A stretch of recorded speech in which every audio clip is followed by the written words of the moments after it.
Hello! Hi అండి. అందరికీ నమస్కారం. Welcome to our channel world famous kitchen food.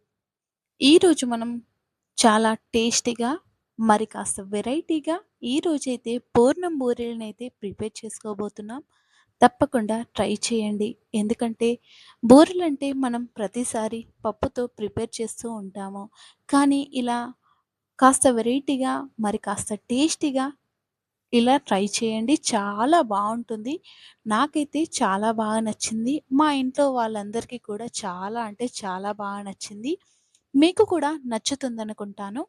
ఇక దీనికోసమైతే ఒక గిన్నె వంతుగా నేనైతే బెల్లంని తీసుకున్నాను. మనకు ఒకటంటే ఒకటి ఈ బనానా సరిపోతుందండి. ఈ యొక్క అరటిపండు తీసుకోండి. దీనినైతే పూర్తిగా ఒక ప్లేట్‌లో అయితే వేసుకోండి. ఇలా ఒక ప్లేట్‌లో గానీ, గిన్నెలో గానీ వేసుకొని అందులో ఒక్కటంటే ఒక్క యాలకులు వేసుకుంటే సరిపోతుందండి. మనకు 7, 8 వరకైతే ఈ కాజు పలుకులనైతే వేసుకోండి. ఇక వీటన్నింటిని మిక్సీ జార్‌లో వేసుకోండి. వాటర్ అయితే ఎట్టి పరిస్థితిలో యాడ్ చేయకండి. ఇక ఆ తర్వాత వేరొక బౌల్ తీసుకొని అందులో గోధుమ పిండినైతే వేసుకోండి.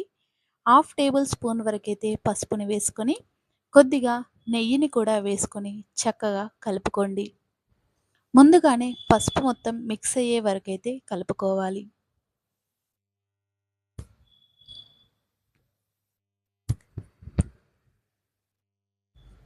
ఇలా మీరు కూడా చక్కగా మిక్స్ అయ్యే వరకైతే కలుపుకున్న తర్వాత ఇందులో వాటర్‌నైతే యాడ్ చేసుకోండి. మనం ఏ గిన్నె వంతుగా వాటర్‌ని తీసుకున్నామో అదే గిన్నె వంతుగా మనము వాటర్ అయితే తీసుకోండి. మనకు కప్పు గోధుమ పిండికి కప్పు వాటర్ అయితే పట్టవండి. మనకు హాఫ్ వరకైతే పడతాయి. సరిపోకుంటే మళ్ళీ కాస్త వేసుకోండి. ఇక ఆ తర్వాత చక్కగా పిండినైతే కలిపి పక్కన పెట్టేసుకోండి. మనం ముందుగా మిక్సీలో వేసుకున్నటువంటి బనానా పేస్ట్ అయితే ఉంది కదండీ! దానిని వేరొక బౌల్ తీసుకొని అందులో కాస్త నెయ్యిని వేసి ఇలా ఫ్రై చేసుకోండి. ఇక ఆ తర్వాత మనం చపాతీని చేసుకుంటాం కదండీ! అలా ఇప్పుడైతే చపాతీనైతే చేసుకోండి.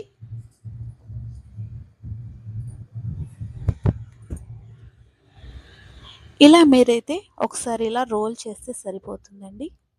ఎక్కువ టైమ్స్ చేయాల్నవసరం లేదండి. ఇలా జస్ట్ అలా 2, 3 టైమ్స్ అంటే సరిపోతుంది.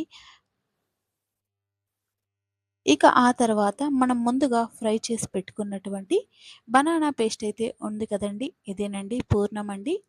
ఈ పూర్ణం చాలా అంటే చాలా బాగుందండి. చాలా అంటే చాలా బాగుంది.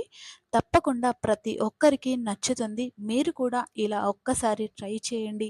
పప్పు రుబ్బే పని లేకుండా, ఎలాంటి హడావిడి లేకుండా చాలా తొందరగా వినాయక చవితి స్పెషల్‌గా ఈరోజైతే మనం ఇలా ప్రిపేర్ చేసుకోవచ్చు. పండుగ టైంలో అయినా, ఎలాంటి ఫెస్టివల్స్‌లో అయినా, మనకి ఏదైనా స్వీట్ తినాలనిపించినా, ఎలా అయినా సరే చాలా ఈజీగా మనకు ఈ బూరెలైతే ప్రిపేర్ చేసుకోవచ్చు. అలాగే ఎలా వచ్చిందో మీరు కామెంట్ అయితే చేయండి. ఇక అలాగే మీరు ప్రతి ఒక్కటైతే ఇలా ప్రిపేర్ చేసి పెట్టుకోండి పక్కకు. ఇలా మనకు ఎన్ని బూరెలంటే అన్నీ 1 బై 1 చేసుకుంటూ పక్కన పెట్టేసుకోండి. ఈ బూరెలని ప్రిపేర్ చేసేటప్పుడు ఎక్కువగా రోల్ చేయకండి. చాలా నిదానంగా, చాలా నెమ్మదిగా రోల్ చేయండి. లేదంటే పూర్ణం బయటికి వస్తుంది. చాలా జాగ్రత్తగా మనం రోల్ చేస్తూ ఉండాలి. ఇక ఆ తర్వాత మనం దీనినైతే ఫ్రై చేసుకోవాలండి. చూసారు కదండీ! మీకు నెయ్యి అనేది ఎక్కువగా ఇష్టపడేవారైతే ఇలా నెయ్యినైతే పూర్తిగా అప్లై చేసుకోండి. ఈ పూర్ణం బూరెలు చాలా అద్భుతంగా ఉన్నాయండి. చాలా టేస్టీగా ఉంది.